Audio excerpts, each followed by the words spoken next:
Hello guys, welcome to this introductory lesson of guitar. और हमारे इस गिटार के कोर्स में हम गिटार के बेसिक्स को अच्छे से समझेंगे। पर चालू करने से पहले दो बातें जान लीजिए जो आपके बहुत काम आने वाली है। पहली चीज़ जो आपको याद रखनी है वो है डिटर्मिनेशन। आप कुछ भी सीखना शुरू करोगे ज़िंदगी में तो आपको डिटर्मिनेशन की बहुत ज़रूरत है। कमिटमेंट करना उस चीज़ के लिए ज़रूरी है, क्योंकि जब आप सीखना शुरू करोगे तो बीच में आपको डिस्करेजमेंट सा फील होगा। आपको मन करेगा कि इसे छोड़ देते हैं, अब नहीं कर सकता। उस स्टेज को आपको पार करना है, तभी जाके आप सक्सेसफुल हो पाओगे या उस चीज़ को सीख पाओगे। सेकेंड चीज़ है प्रैक्टिस। प्रैक्टिस को बनाए रखना है, ज़्यादा नहीं, कम से कम रोज़ाना 10 से 15 मिनट आप जिस भी चीज़ को सीख रहे हो उससे 10 से 15 मिनट दीजिए। वो आपके लिए बहुत फ़ायदेमंद होगा। इन दोनों चीज़ों के अलावा एक और चीज़ बताना चाहूँगा। यदि आपको कोई भी क्वेश्चन या डाउट हो, आप हमसे कांटेक्ट कीजिए। आप हमसे हमारे वेबसाइट के थ्रू कांटेक्ट कर सकते हैं, हमारे फेसबुक ग्रुप के थ्रू या हमारे यूट्यूब चैनल के थ्रू। आप यहाँ से किसी भी जगह पर आकर हमें कांटेक्ट कर लीजिएगा। साथ ही यदि आप में से कोई आगे आकर कुछ सिखाना चाहता है तो आपका स्वागत है। आप आकर हमसे कांटेक्ट कीजिए और आप अपना लेसन इसमें सिखा सकते हैं। तो आइए हम हमारी क्लास शुरू करते हैं।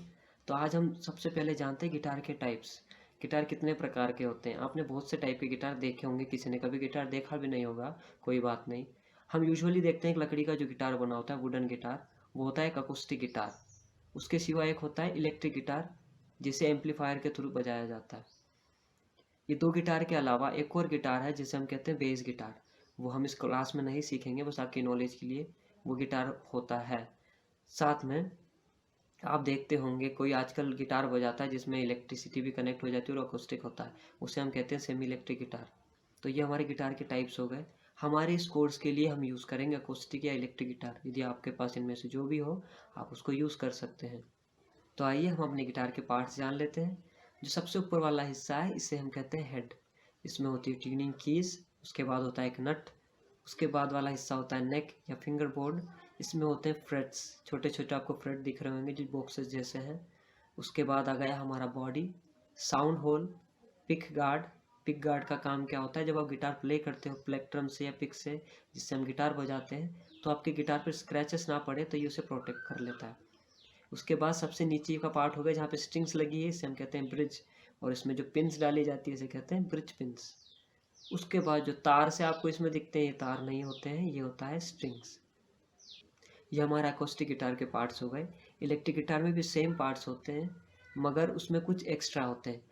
उसमें एक हैंडल जैसा आपको लटका हुआ दिखता है, उसे हम कहते हैं ट्रेमेलो। वो साउंड मॉड्यूलेशन के लिए यूज़ किया जाता है। उसके बाद उसमें वॉल्यूम और टोन को मेंटेन करने के लिए दो सेपरेट नॉब्स दिए होते हैं, जिससे हम अपना वॉल्यूम और टोन कंट्रोल करते हैं। उसके बाद उसमें होते हैं पिकअप्स। पिकअप क्या करते हैं, आपके साउंड को कैच करके एम्पलीफायर के थ्रू आपको सुनाते हैं। तो जो पिकअप होते हैं उनको कंट्रोल के लिए पिकअप सेलेक्टर होता है। आप इस सबको अगले पीडीएफ में फ़ोटो के साथ देखकर डाउनलोड कर सकते हैं। और हम गिटार बजाने के लिए ये चीज़ यूज़ करते हैं जिसे हम कहते हैं पिक या प्लेक्ट्रम। तो आइए गिटार की स्ट्रिंग्स के नाम जान लेते हैं। जो सबसे नीचे वाली पतली होती है इसे कहते हैं हम ई, उसके बाद बी, जी, डी, ए, ई। जो सबसे नीचे वाली है सबसे ऊपर वाली है, दोनों ई है। ये आपको नाम याद करने में इजी पड़ेगा। उसके बाद जो इनकी अलग चीज़ें हैं कि ई कैसे है, सब कुछ आगे वाले लेसन्स में क्लियर होगा जब हम गिटार ट्यूनिंग समझेंगे कि इनको ट्यून कैसे करना है, कोड्स, स्केल्स, स्टमिंग, सब कुछ समझते जाएंगे। तो अगली स्लाइड पे जाके आप सारे पीडीएफ डाउनलोड कर लीजिएगा और इन चीज़ों के नाम याद कर लीजिए, बहुत ज़रूरी है। एक बार बेसिक्स क्लियर हो जाएगा, हम आगे अच्छे से बढ़ सकते हैं। साथ ही मेरी पर्सनल एडवाइस है कि आप एक पर्सनल नोटबुक बना लीजिए गिटार के लिए, वो आपके लिए हैंडी होगा। बाकी नोट्स आपको मिल ही जाएंगे पीडीएफ में, आप डाउनलोड कर लीजिएगा, वहाँ से आप उसको रेफ़र कर लेना। तो आज के लिए हम इतना ही रखते हैं। धन्यवाद, एंड आगे की क्लास में मिलते हैं। तब तक के लिए बाय बाय।